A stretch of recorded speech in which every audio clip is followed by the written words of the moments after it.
students have made. This is a quilt, and it is a Holocaust quilt, and it is done alphabetically. The students were all given a letter, and they had to research that letter and what it meant, and it was put together. And one of the things that we really liked most of all about doing this particular project was that each person had their own special thing to do, but they all came together as a group to really make it work. So I'd like to show that to you now. Oh, thank you. That's fantastic. Oh. It'll take just a minute, please. Okay.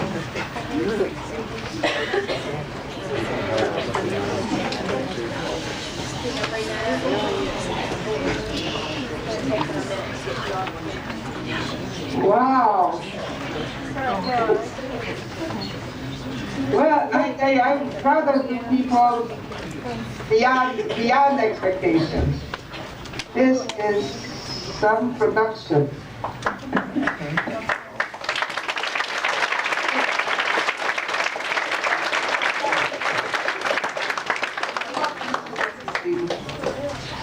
Oh, I just, it's as beautiful as can be, or as meaningful, let me put it that way. And everybody put one of these little squares in it? Yes, they did. Yes, they did.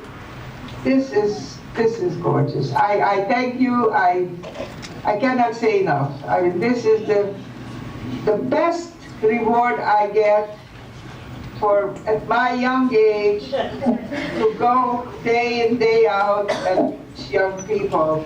So just keep up the good work, and God bless you all.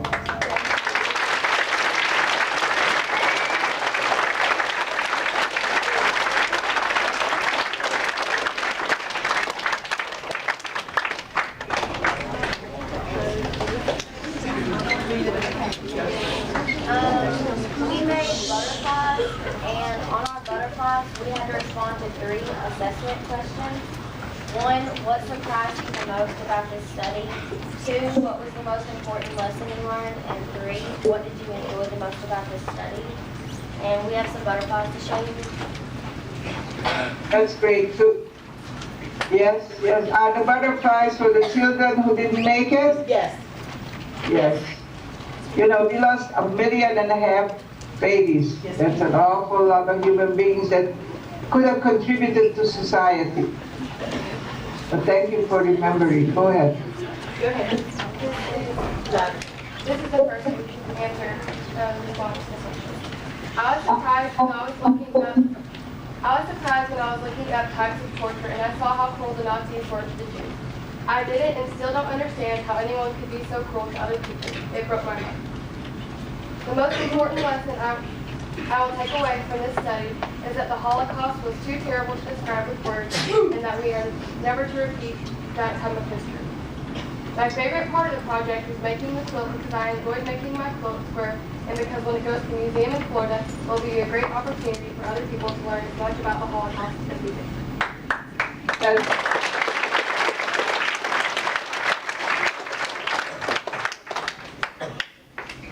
The second answer was what surprised me most is that there are people in the world who are strong enough to lead through something like that and still be able to come out. The most important thing I've learned is that you can't eliminate evil from this world, but you can help others. The third one was my favorite part of the project was being able to read and know more about people who live through this horrible life. Fantastic. Oh.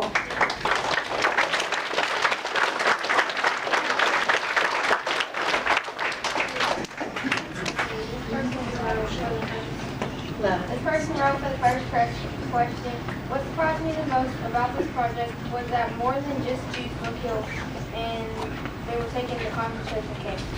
The second answer was, the most important lesson I will take away from this is that I will never take my freedom or life for granted. The third answer was, my favorite part of the Holocaust project was getting to learn new stuff about the tragedies of the Holocaust. Fantastic. Now, did you all kids write this part of it yourself, or Yes, the butterfly part? responses, yes. They wrote these answers themselves. Oh, commendable, you guys get A+++++. Thank you.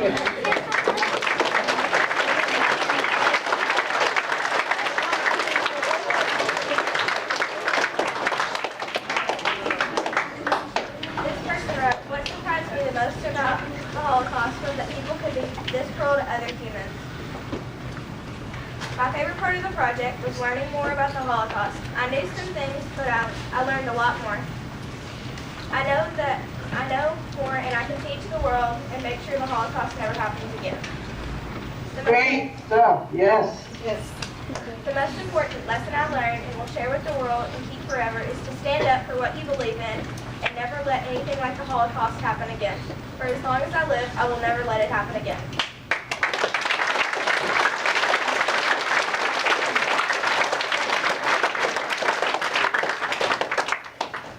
This person wrote, what surprised me the most was how cruel the Nazis could be.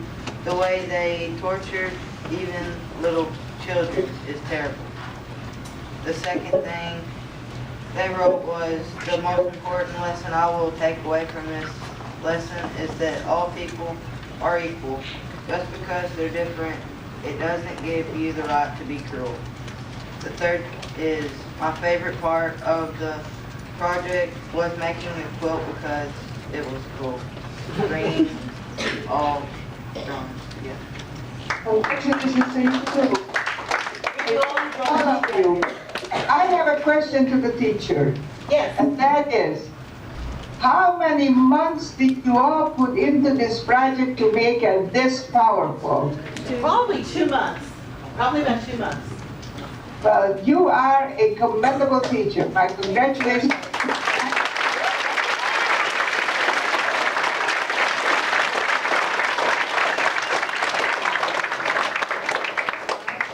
Really, I mean it from my heart. I mean it from my heart. I mean, every one of your students will go out into the world with a lot of experience of learning humanity, compassion, and caring for everyone. So, really, and congratulations. But none of you told me, what city are you at? What's the name of the Oh, school? go ahead, girls. Tell them the name of your city. Bologna. Bologna, Arkansas. Okay. Spell it. I mean, I will never forget Kaylee's first letter. Uh-huh. I am in the 7th grade. Would you come and speak to my school? Never said when, how, where. So, anyhow, the main thing is that I got to meet you all. And I really hope that one of these days you'll manage to come up and see the museum. It is, you know, our slogan is, remember the past, but transform the future. And this is what we are trying to do. And you are part of this team. So just keep it up. Thank you. We'd like to send you the quilt so maybe you can see it. We'd like you to see the quilt. Okay? Okay. And the girls just said we have a couple of questions if you don't mind. Who's there? Yes, stand up if you have questions. Yeah, okay. If you have a couple of questions, raise your hand. Come up. Come line up, please. Just a couple, just like maybe 5. Just a couple. That's like 5.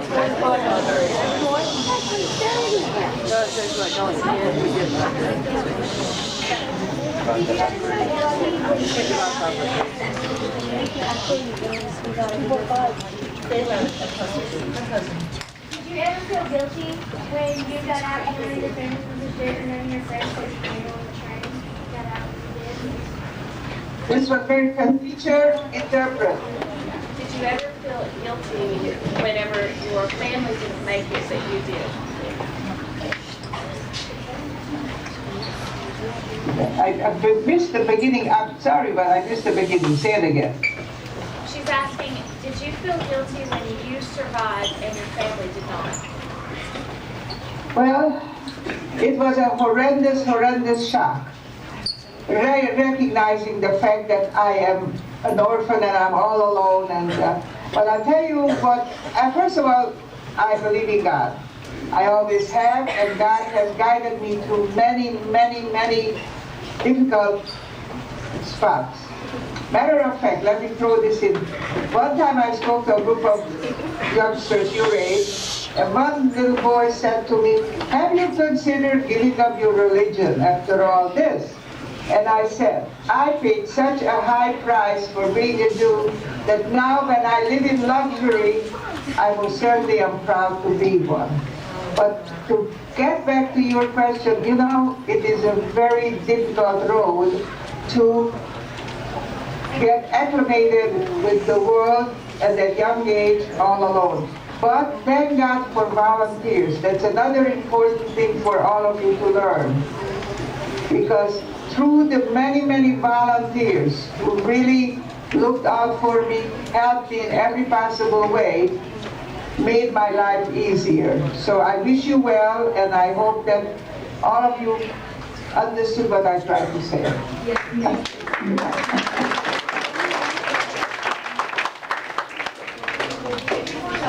you were to have one item to bring to the Holocaust that the Nazis didn't take away or didn't find, what would it be? The one item from the Holocaust, I miss teacher. Yes. The one item was, If there was one item that you could have saved from the Nazis, that you could still have with you today, what would that item have been? that's a very, very tough question. But let me give you the positive things, because I really can give you an explicit answer what was the most precious thing besides the life of my family. Okay, you talk about material things. Okay, so this is what happened to me. When I came to the office to check in. relatives, they showed me a whole package of photographs. That was the greatest treasure I had when I came here. I have a photograph of my parents in their business. I have a photograph of my father, my mother. Well, my brother survived. I'll tell you that much in a minute. And then the teenage picture that you see on the internet about me, that was saved through them. Now, if you think of treasure, to me that's my whole life before. Because I had absolutely nothing. We never got anything back, and so everything was taken away.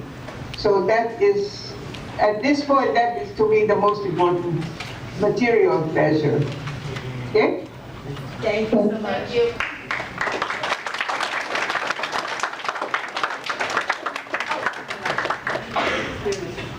What are some things that you've seen and how did they make you feel? What do I see? Okay, I still need teachers. Of all your experiences, what are some of the images that you remember that you probably will never lose of your experience, for example, at Auschwitz? Okay, as far as my memories, reference to memories. Yes, please. Well, that was a very, very painful thing, and I generally don't even talk about it because then I lived with that for a while. Right. We were in Auschwitz, and every 10 days or whatever, they would finally give us a shower. Okay? This particular time, they marched us to the shower area. But what was strange here, it had heavy black wrought iron doors. Okay? Entryways. And as we were ready to open this door, on the wall of this door were stickers of, you know, the crescent bone emblem on the poison bottle. Yes. A bunch of them pasted all over this wall. And we were, at this point, we were like 50 of us had to go into the ante room before the shower. You know, and that's where we would have to wait in line for the next one, etc. And they had bleachers here. Now remember, I am only 70 years old. You heard the statement a billion times, you can hear a pin drop? Yes. The silence was even more. Every single person, without saying a word, understood what that sign means. So we were sure this is the end. And I have relived silence my entire life at that point. And I just went through everything that I lived, because I knew that this is the end, but again, God was with me. He and I have a very good relationship. He protects me all the time. So nevertheless, we go into the shower room, and the trickle of water that I described earlier, it took an eternity to start dripping down us. And there was a sigh of relief. So you asked me the deepest memory, and I'm sharing it with you. Thank you for sharing.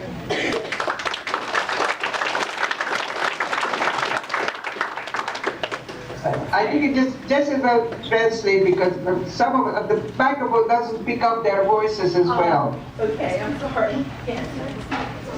How did it feel when you were liberated? How liberated? What was the first word? He would like to know how you felt when you were liberated. It is an indescribable moment of joy.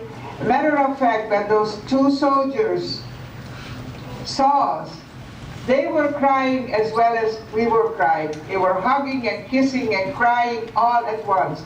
It is a feeling that there are no words, there's no description. It is a moment that is an unbelievable phenomenon, because, you know, we never thought that we will ever be free.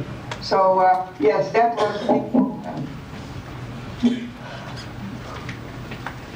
When you were taken away from your home, how did it feel? Teacher.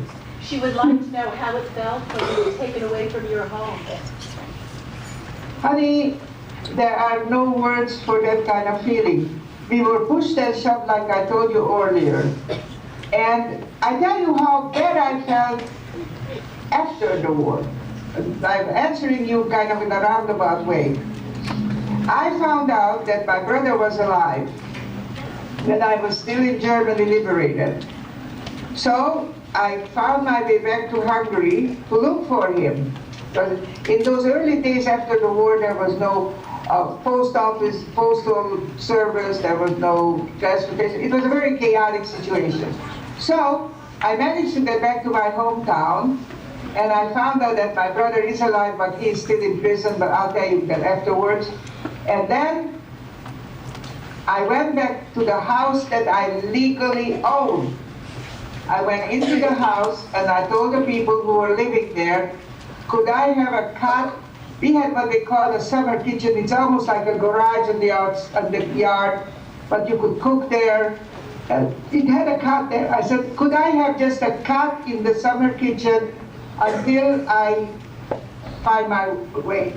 And the answer was, the government gave us this house and there's no space for you. And then I saw all my furniture in the room and everything else. So that's the kind of response I had right after the war. Now let me tell you all about my brother, because that is more important than anything else. Remember I told you that I got the news that he's alive. I go to the agency in my hometown inquiring about his whereabouts. So the person in charge said to me, I have good news for you, I have bad news for you. Okay, let's have it. He is in Russian prison. So I couldn't fathom, the war is over, why could he be in Russian prison? What has happened? When the Russian army was getting ready to liberate Hungary from the Nazis, the Hungarian soldiers wanted to escape to save their hides from the Russians, and they took their Jewish labor force men across the border into Austria and Germany. They dumped the Jewish boys in different concentration camps, and they were free people. Now, what has happened to my brother's unit, his unit could not get out of the country anymore. So, the Russians come in, and he feels like a free man. He's liberated, right? The Russian soldiers picked up every able-bodied man, whether he was a Nazi, whether he was a Hungarian soldier or a Jew, without any excuse, and they shipped them to archangels in Siberia. And he ends up working in a paper mill And during the summer, he has to go and cut down trees in the swamps, gets bit by a mosquito, develops malaria, and he was sent back as a very sick man in 1948. By that time, I am long in America. It took me until 1962 to reunite with him, and he was a wonderful brother, and he left us 5 years ago, but we had a couple of beautiful years together. So I know that this kind of story you will never hear in any book, so I want to share it. Thank you for sharing that. Now let's see this young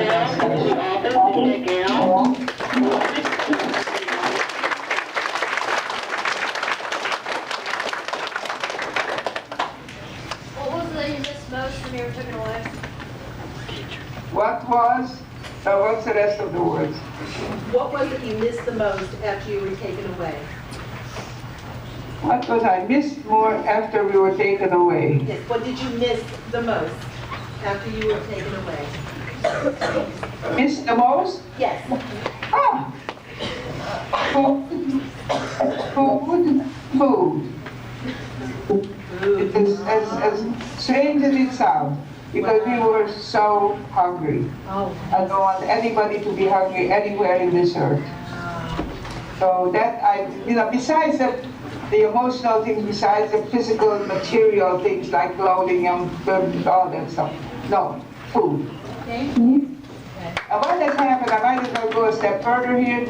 What happened after we were liberated, we were so hungry that we could eat a thick slice of bread with just a stick of butter on top of it, and if that was fattening enough, we poured honey over it.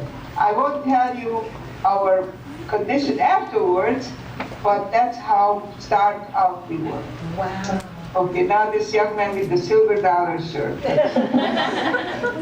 did you feel when you knew that you might be next or die?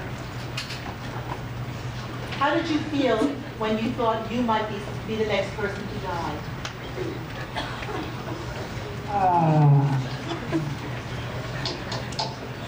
Okay, how do I feel?